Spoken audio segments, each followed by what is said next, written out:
لو رجع لك ندمان اوعى ترجع له بسرعة. انا عايزك تعمل حركة نفسية في قمة الذكاء، وهقول لك ليه دلوقتي. الاول بس اعمل لايك، محتاج اعرف عدد الناس اللي بتحب فيديوهاتي على تيك توك، ومن حقي اشوف الناس بتتفرج على فيديوهاتي كده يا جدعان.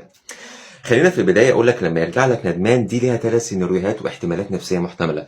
الاحتمال الأول إن هو يكون فعلا اتخاذل من الناس اللي هو فضلهم عليك وحس بقيمتك وعرف قيمتك كويس فعايز يرجع لك. الاحتمال التاني إن هو جاي لك علشان يجس النبض، عايز يعرف أنت نسيته ولا لأ، بتحبه ولا لأ، اتخطيت ولا لأ، كل الكلام ده. الاحتمال التالت وهو الانتقام. حد ممكن يسألني سؤال ويقول لي يا عم انتقام ايه؟ ده هو اصلا اللي سايبني، لو في حد المفروض ينتقم فهو انا. تمام.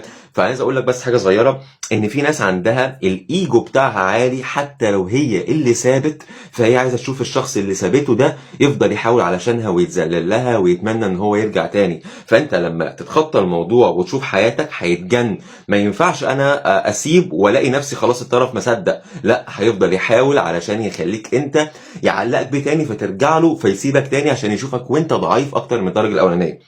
فانت المفروض تعمل ايه؟ انك تكون ذكي جدا بحيث ان لما يرجع ما تدوش اي رياكشن، ما تخلوش يحس ان انت فرحان بالرجوع ولا انت متحمس ولا لا.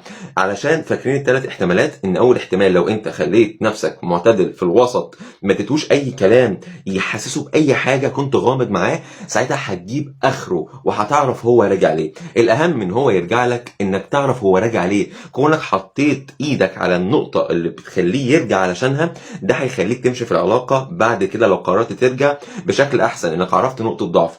تمام. فالثلاث احتمالات دول هيبقوا عاملين ازاي؟ اول احتمال ان هو لو راجع علشانك هيبين من الكلام، هيبين من الاسلوب، هيبين من الاحتياج الشديد ليك، فساعتها تعرف ان هو راجع علشان فعلا ندمان وعلشان عايزك. الاحتمال الثاني ان هو لو جه راجع يجس النبض وانت كنت غامض معاه، هتلاقيه بيختفي وبيرجع علشان برضه يلعب على اعصابك، لان هو اصلا راجع علشان يجس النبض مش راجع علشانك. والاحتمال الثالث اللي هو الانتقام، هتلاقي ان هو على قد ما يقدر بيحاول يعصبك، بيحاول ينرفزك بالكلام، انا عملت علشانك كذا وكذا وكذا وكذا، لانه خرج عن سيطرته، لانه ما بقاش عارف بقى ايه يرجعك زي الاول علشان يأذيك تاني او علشان يخليك تحتاج له تاني. فهيضطر يطلع اللي جواه غصب عنه، اللي هو انت ازاي عايز تسيبني، هيبان المجنون في الكلام.